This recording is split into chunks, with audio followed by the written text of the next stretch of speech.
Did you know? Although the Langrisser series has 5 main entries, only the first out of these 5 games made it to the West. The game released as Warsong in North America for the Sega Genesis in 1991, 12 whole years before the likes of Fire Emblem would hit US shelves. Langrisser innovated by using the strengths of previous turn-based tactics games and developed unique gameplay where commanders would lead soldiers into battle. The battlefield mechanics, coupled with the mercenary system, fantasy plot, and detailed character art, made the second Langrisser game a memorable title for strategy fans in particular. Even to this day, fans still make ROM hacks and fan games based on Langrisser 2.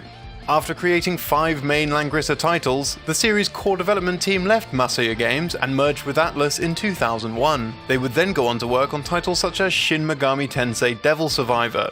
Without this team, Masaya chose to not develop further Langrisser titles for some time. Across the sea in China, thanks to a surge in Mega Drive game piracy in the 1990s, strategy fans found Langrisser 2, and the game's popularity began to rise in the region. When this generation of Chinese fans grew up, they hoped to make a tactics game like Langrisser. One of these developers is the producer of Langrisser Mobile, Lu Yun.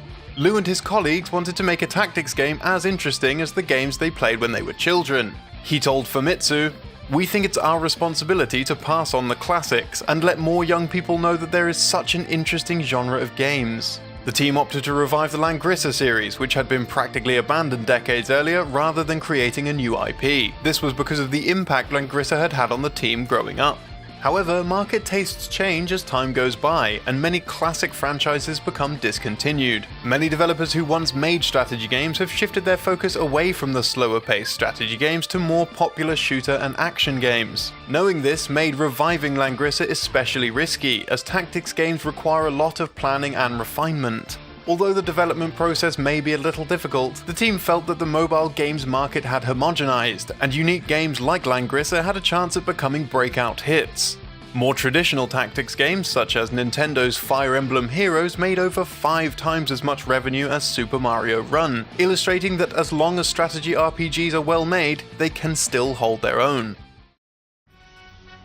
When developing Langrisser Mobile, the developers focused on the game's strategic elements, such as the ability to change class, the various terrain effects, how units interact, and unique win conditions. One of the unique features of the Langrisser series is its mercenary system, where the player can hire mercenaries to aid them. The team chose to base the mercenary system in Langrisser Mobile on the 4th game, which adopted the method of integrating the commander and soldiers into one unit. While the two operate together, they have separate HP bars, attributes, and attack modules. Both take damage and are destroyed once the commander's health hits 0. To pay further tribute to the original Langrisser titles, the team decided to include a time rift mode in the game. This mode lets players revisit over 300 classic stages from the entire Langrisser series, including Langrisser 2 through 5, which never came to the West. The battlefield in Langrisser Mobile also uses a horizontal screen and a traditional 4-square system, which is closer to traditional tactics games. The game's battle screens can be up to 24 by 29 tiles large, which is over 14 times the size of maps featured in Fire Emblem Heroes. In addition to this, Langrisser Mobile pays homage to the original games by adopting one of their defining features. The job transfer system allows a character's role to be changed from their default setting. Characters can change jobs from a knight into a swordsman or pikeman among other roles, and vice versa depending on the character. These classes all have an advantage and weakness to one another in a rock paper scissors style fashion.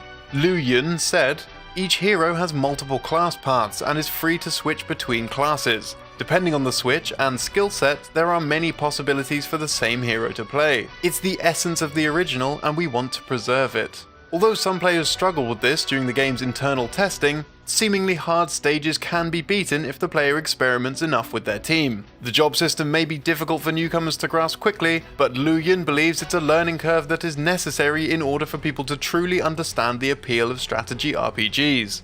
Besides Lu Yun and his young colleagues, several veteran series developers have contributed to Langrisser Mobile. The game's concept art was designed by the famous Japanese graphic artist Satoshi Urushihara. Urishihara has not only worked on Langrisser, but other pieces of important media such as the Bubblegum Crisis anime and even Akira. The game's music was composed by Noriyuki Iwadare, who also worked on past Langrisser titles as well as Grandia, Ace Attorney games, and Kid Icarus Uprising, among others. Langrisser Mobile also features full voiceover talent. The Japanese game features Daisuke Hirakawa, who dubs over every role for Orlando Bloom and Tom Hiddleston for the Japanese market. We'd like to thank Langrisser and Xelon Games for sponsoring this video. If you're interested in finding out more about Langrisser Mobile, check out the link at the top of the description of this video or go to bit.ly/LangrisserDYKG.